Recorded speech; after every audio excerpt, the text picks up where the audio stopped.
address another of the pathetic talking points that white supremacists try to use to defend the idea that reparations for slavery are not in order.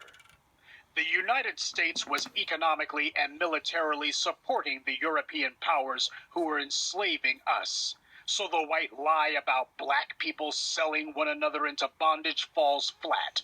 That's not how slavery happened at all. The real way that it happened was Portuguese and Spanish barbarians killed Africans on the coast and set up imperial fortifications, later to be called slave forts.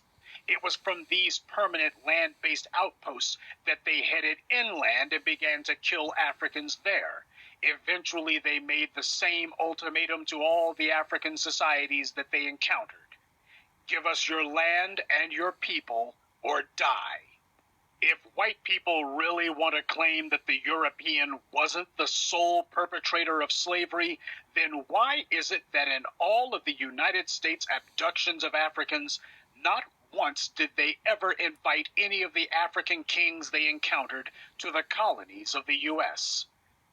Why did they never set up any foreign legations with the African rulers they encountered?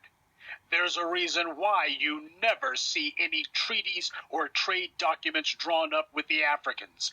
That's because there were none. White people were the ones who sold their in-laws into slavery. Britons sold their family members to the Scandinavians. Scandinavians sold Britons and their own Norse kin to the Arabs. And the Europeans were all selling the Slavic people to everyone. When white people tried that rhetorical misdirection about Africans were to blame for slavery, they're taking their own European corruption with other white people and attempting to project it onto us. If the Africans were so eager to sell one another into slavery to white people, then why did the Africans go to war with the Europeans when they invaded our lands? Why did the Africans continue to fight the Europeans afterwards? And why did not so much as one African ruler ever attempt to revive the slave trade? After the so-called end of slavery laws were passed, not so much as one African king, official, representative, or even African citizen has ever or had ever gone to the Europeans and offered them Africans as slave labor.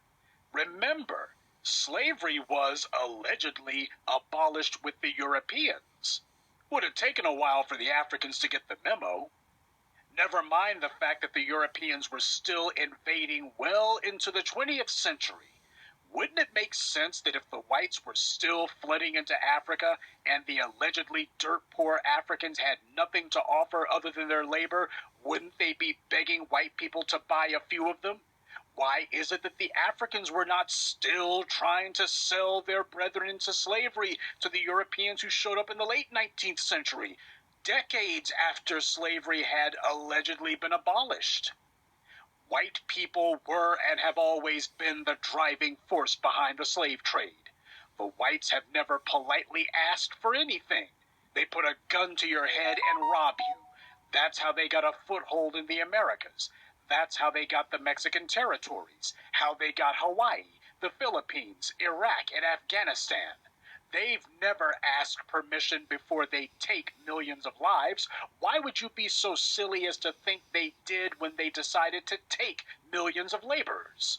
There have been plenty of attempts by whites to place the blame for their actions on anyone but themselves. That's standard operating procedure for them, and we ought to be smarter than to believe it. You see what they do after race soldiers kill us in cold blood. It's always the black person's fault, no matter how blatant the white crime is. They want to claim that the Africans sold tens of millions of Africans, then tell the bastards to produce the receipts. Because we can show how the Africans arrived in the U.S., but it's funny how the whites can never produce any bills of sale. Slavers kidnapped the Africans. Lloyd's of London's, among many other insurance companies, insured the slave ships and their stolen cargo. Americans set up the slave markets where the people were sold. But notice how not one of them ever references any Africans who allegedly sold them other Africans in their business journals.